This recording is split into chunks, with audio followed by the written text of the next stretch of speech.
Ah, yes. If you share your life with a cat, you definitely know the deal. You find their fur on, well, everything. Your clothes, your couch, sometimes even floating into your dinner. It's like a constant fluffy glitter bomb has gone off in your house. But what if all that fur is trying to tell you something? I mean, let's think about it a different way. What if we stop seeing it as just a mess to clean up and start seeing it as a message? A direct line of communication from your cat about how they are really feeling on the inside. Because, a cat's coat isn't just there to look sleek and beautiful, though they are exceptionally good at that. It is literally a living, breathing billboard for their overall health. And really, learning to read that billboard is one of the most important things we can do for them. All right, let's get into our investigation. But before we start ringing any alarm bells, we've got to figure out what's totally normal. Let's set the baseline for the everyday, expected level of fluff. And here's the good news right off the bat. Shedding is not a bug, it's a feature. It's a completely normal, totally necessary process. Think of it as spring cleaning for their coat. They're getting rid of old, dead hair to make room for new, healthy stuff. It's actually a sign that their body is working just the way it should. Okay, so if a bit of shedding is a good thing, let's get a little nerdy and look at the actual science behind your cat's absolutely amazing coat. That fur coat you love to pet, it is a seriously high-tech piece of gear. Most cats have multiple layers of hair working together for protection, for insulation, even for waterproofing. And get this, even their whiskers are a super specialized type of hair that acts like a built-in radar system. So cool, right? So what drives all this normal shedding? Well, a bunch of things. The seasons are a big one. Cats will often blow their coat in the spring to ditch that heavy winter fur and then shed again in the fall.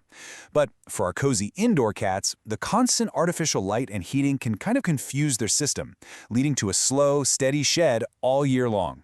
And of course, things like their breed, their diet, and even a little bit of stress can all play a role in how much fur you're sweeping up. So we know shedding is normal. We get it. But when does it stop being normal and cross over into red flag territory? This is the tipping point, and learning to spot it is absolutely crucial. So here's your cheat sheet. On the one hand, you've got normal shedding. You find loose hair? Sure. But when you look at your cat, their coat is full and their skin underneath looks perfectly healthy. On the other hand, you have the red flags, what vets call alopecia.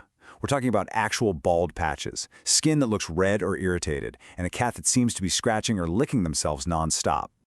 And take a look at this. This picture is a perfect example of what we mean.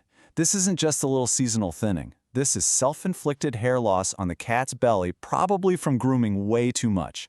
See how the skin is just bare? That's a classic sign that something bigger is going on. Okay, so you've spotted a red flag.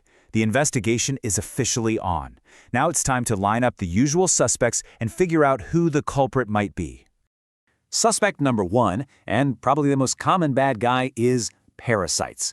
We're talking fleas, mites, lice. These tiny critters can cause an unbelievable amount of itching, and that itchiness is what drives a cat to scratch and chew so much that they literally pull their own hair out. All right, suspect number 2, infections. This could be something fungal like ringworm, which, by the way, isn't a worm at all, or it could be a bacterial skin infection. Either way, these infections can directly attack the hair follicles themselves, causing hair to weaken and fall out. And to figure that out, your vet might pull out some special gear. This, for example, is called a Woods lamp. It shines a specific kind of ultraviolet light, and under it, some strains of that ringworm fungus will actually glow a spooky bright green. It's a really neat way to get a quick diagnosis. And our third major suspect is allergies. Yep, just like us, cats can be allergic to all sorts of things.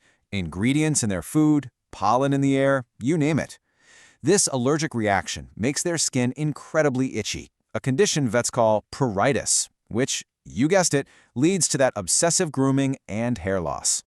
Now, beyond those big three, there are a few other possibilities. Sometimes it's purely behavioral. A stressed-out cat might start over-grooming just to comfort themselves. Other times, the coat problem is actually a symptom of a much deeper issue, like a problem with their thyroid or kidneys. And that is exactly why you can't just play guessing games at home. A vet's diagnosis is so important.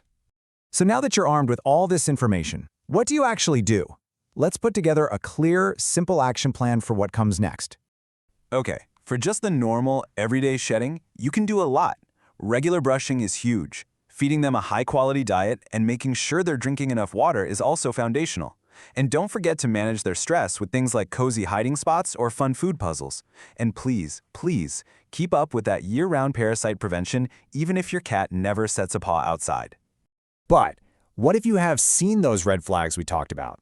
Here it is, the single most important takeaway from all of this. It's a quote from Dr. Sam Gilbert, and it's simple. If you notice bare patches or irritation/redness on your cat's skin, it's time to make an appointment with your veterinarian. Period. Don't wait, don't guess, just make the call. So after all this, you're not just a cat person anymore. You're an investigator. You're a key player on your cat's health team. You now have the skills to look at their coat and see a story, not just a cleaning problem. So the only question left is, now that you know the language, what's your cat's coat going to tell you?